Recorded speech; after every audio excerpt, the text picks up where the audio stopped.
Hey everyone, sorry I haven't made a video in a while. Just having a hard time coming up with ideas, and lately I've just been trying to enjoy summer.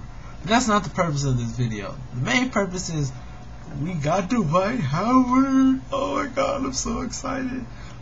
I'm really, even though I've waited 4 years for the Olympics, I literally just want them to be over so we can get back to the NBA so we can watch them play.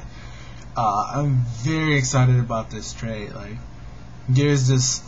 He's gonna have such a big impact on our team. For one thing, he's essentially an upgrade of Andrew Bynum. Though we lose something offensively, in the long run, that's not really gonna matter much because of the way I believe Nash will handle the ball. But he's a better defender. His baseline energy level is higher than Bynum's baseline energy level. And his focus is always on defense, him being a 3-time defensive player of the year. So I'm not really worried about him having problems fitting in at all, because his job is not necessarily to literally just play defense, but he will be our defensive anchor along with Meta World Peace, and that just makes me very, very happy, just knowing that he will be the one protecting the basket down there. I believe he plays the pick and roll better than Bynum because he's more athletic, so I think he'll be able to hedge a little bit better than him, and also on the offensive end of the floor as well, because he jumps higher than Bynum. So there's a very unreachable zone for most players that only Dwight Howard can hit.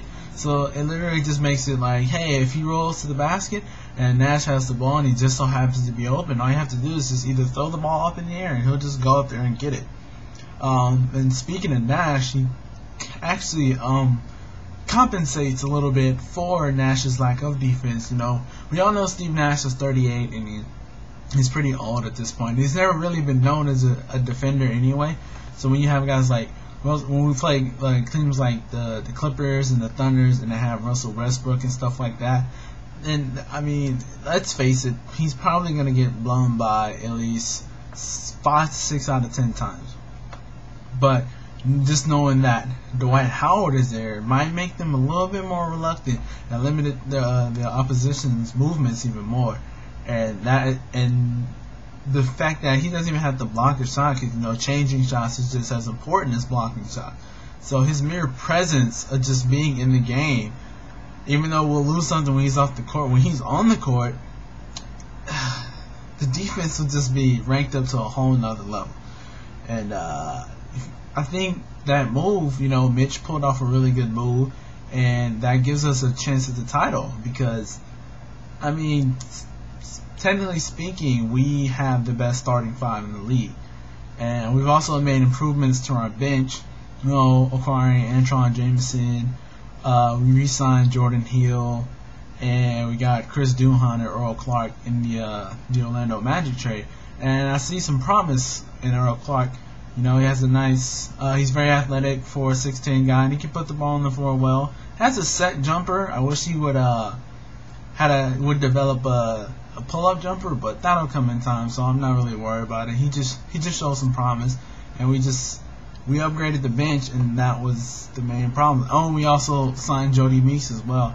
Hopefully he doesn't turn out to be a bust, because I prefer Barbosa over Meeks, but we'll just have to see. The game hasn't been played yet, but even so, I'm very, very excited.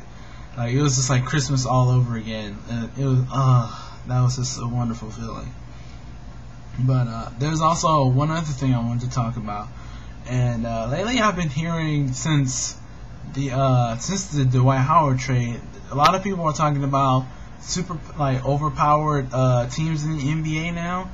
And I really disagree with that, because really, if you look back throughout, even as far back as the 80s, usually the championship teams, they usually have either 2 superstars, and then those superstars are surrounded by a group of very, very solid role players, or it's usually 1 superstar and 1 star, and then still surrounded by solid role players.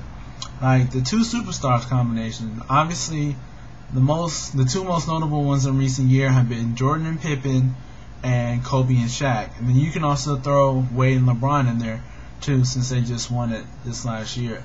And and then it was those two, and then there were a lot of solid role players. Like for the Bulls, you had like John Paxson and Tony Kukoc and stuff like that, and Bill Cartwright and all those, and Horace Grant and Dennis Rodman. And then with the Lakers in the 2000s, you had Derek Fisher, Robert Horry, Rick Fox, Brian Shaw, and then even with the Heat, they had Bosh, who fits the big three mold, which is something else entirely. But they had Bosh, Shane Battier, Mario Chalmers, James Jones. Very very solid role players that are good at what they do. And then even when the Lakers two-peated, they had Kobe, the superstar. Pau Gasol wasn't a superstar at the time, but the final appearances elevated him to star status.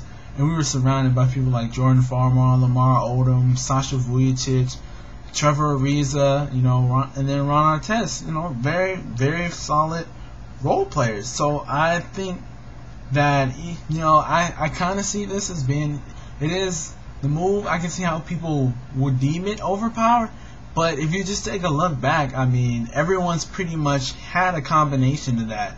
Anyway, we have two superstars in Kobe and Dwight, and we have two stars. It's just one more than normal, and then we don't even know if it'll produce a championship yet, which I hope it does.